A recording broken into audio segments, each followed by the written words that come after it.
Hi and welcome back to PDA Dads UK. In this episode I'm going to be looking at the trickle-down effect of anxiety.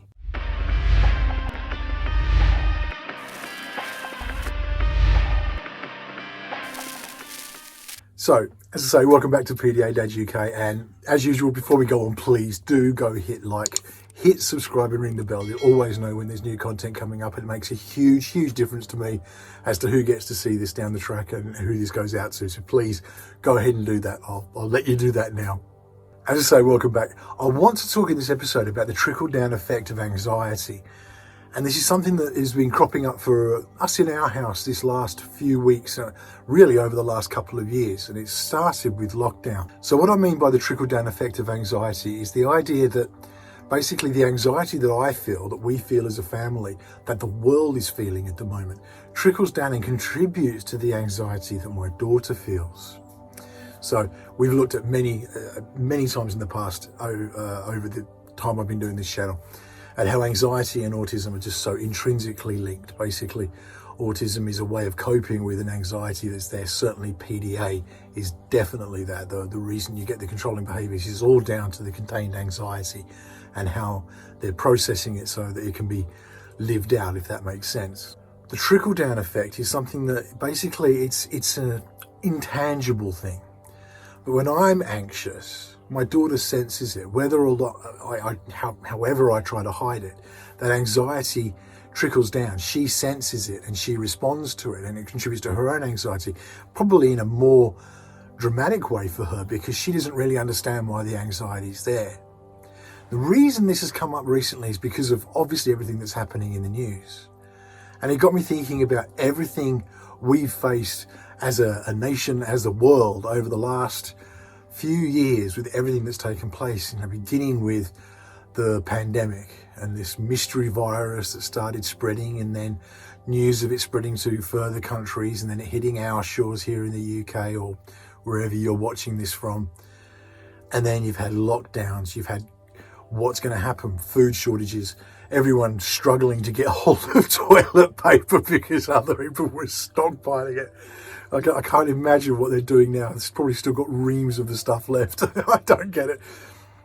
But, that all contributed. It's like, where's the next? And then we've had the lockdowns themselves and the panic that brings in, and what we're allowed to do, what we're not allowed to do. Do I have to wear a mask?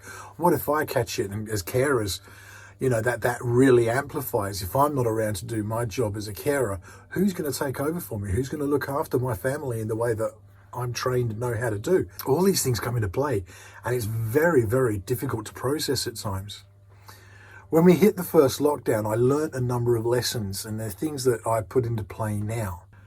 And it's coming again because we've had this pandemic, we've had all that sort of stuff associated. Then a couple of weeks ago we had the storms, Storm Eunice and Storm Franklin, and these things hit, and it was worrying. We had power cuts. There was places that had no power for days. A close friend of mine was 4 or 5 days without power before they got it back.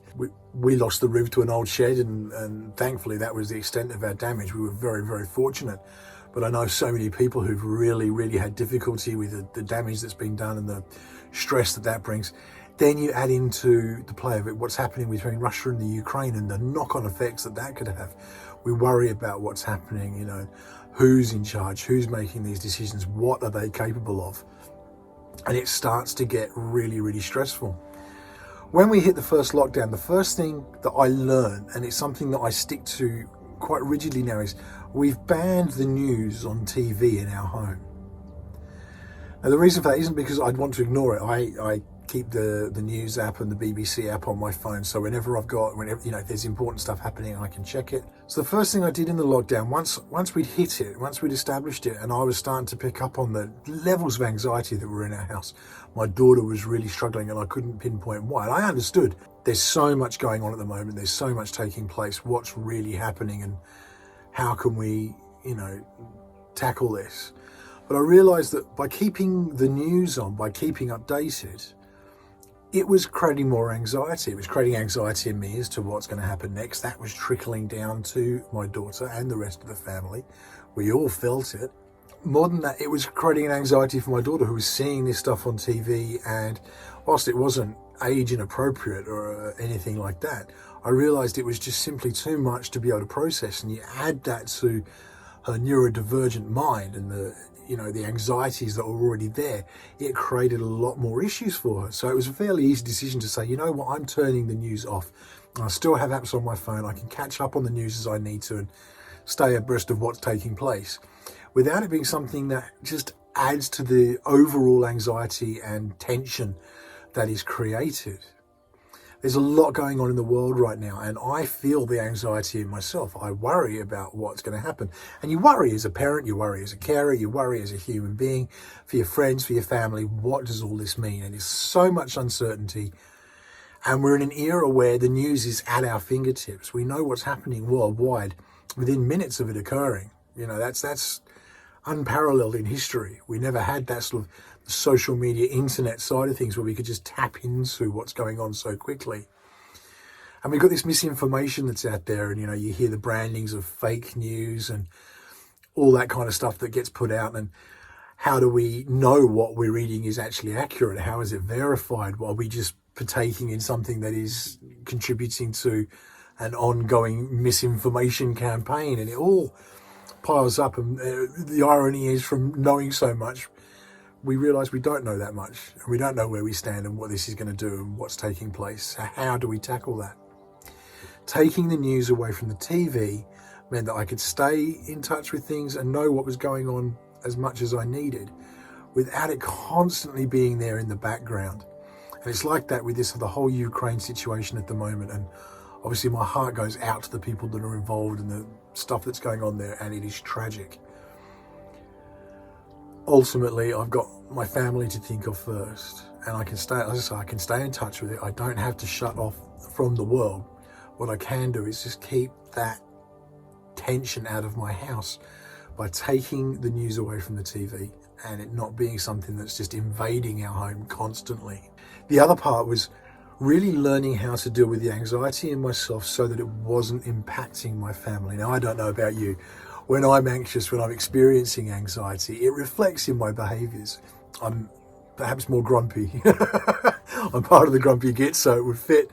I'm regularly accused of being grumpy, especially in the mornings. Basically, whenever I tell my daughter that we can't do something or she can't do something, I'm labelled as grumpy.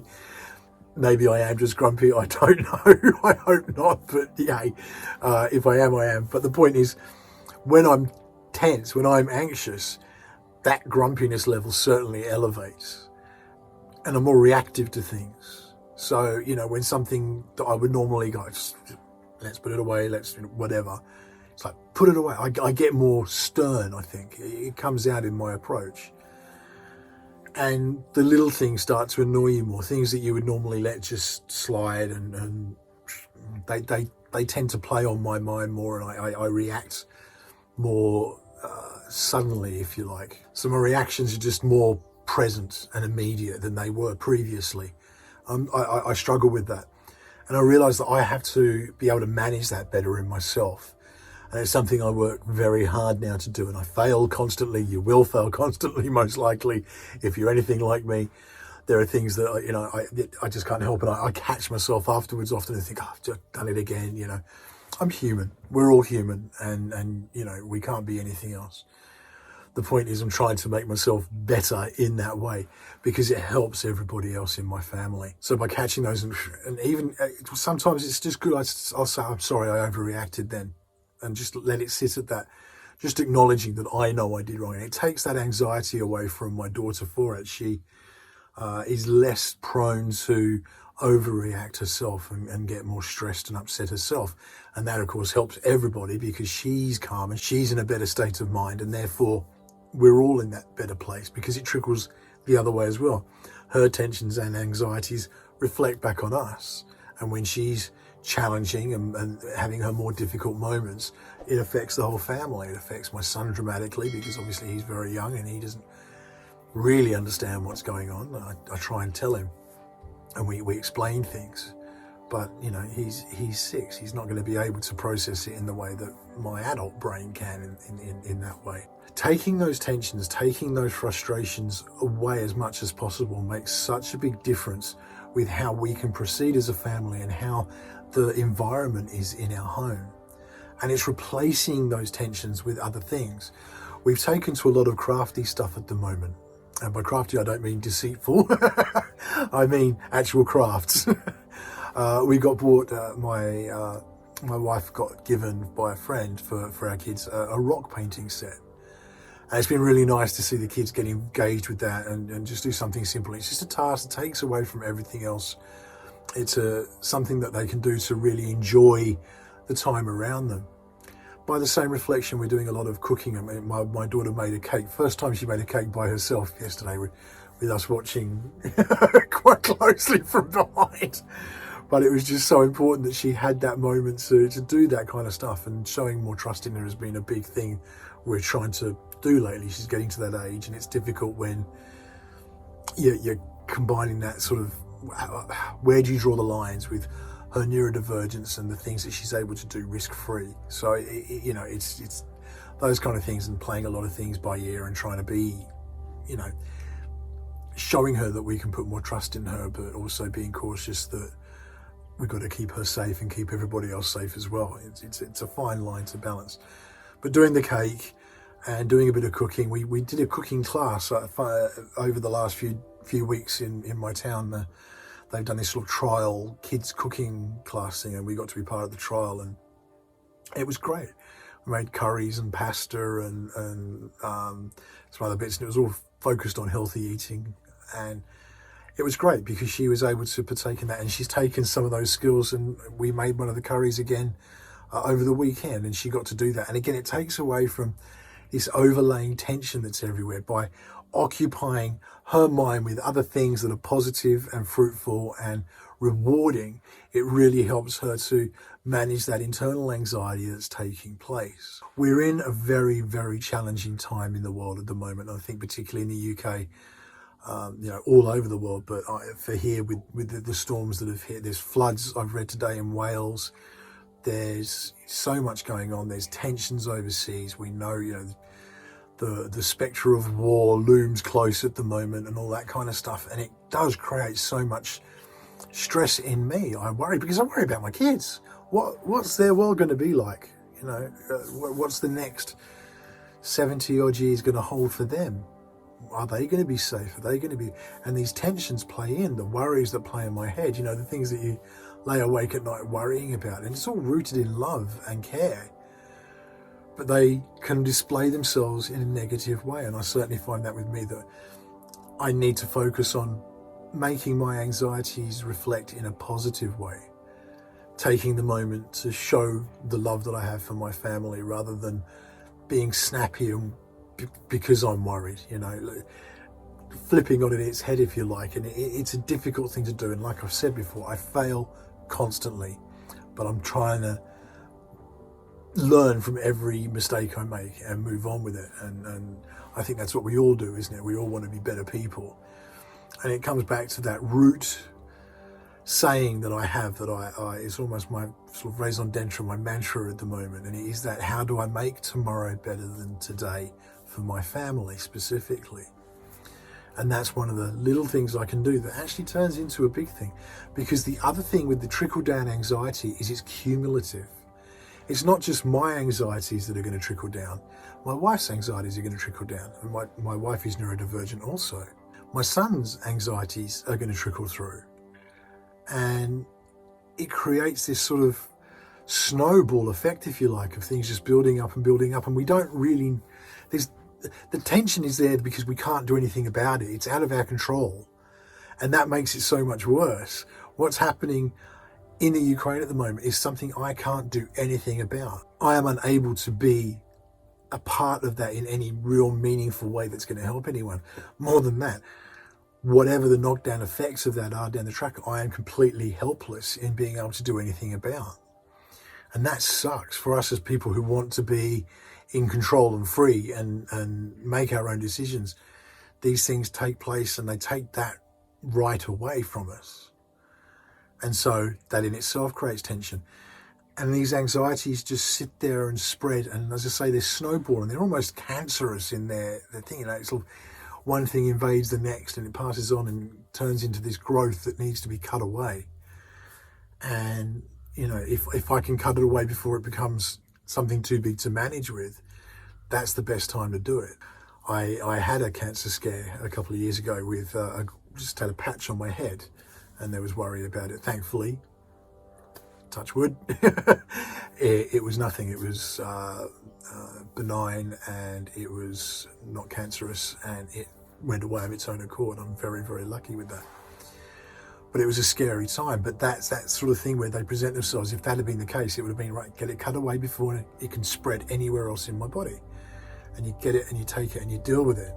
If I can do these little things, cut them away gently now, I can help ease that tension, and I have no doubt there's more stress and anxiety to come.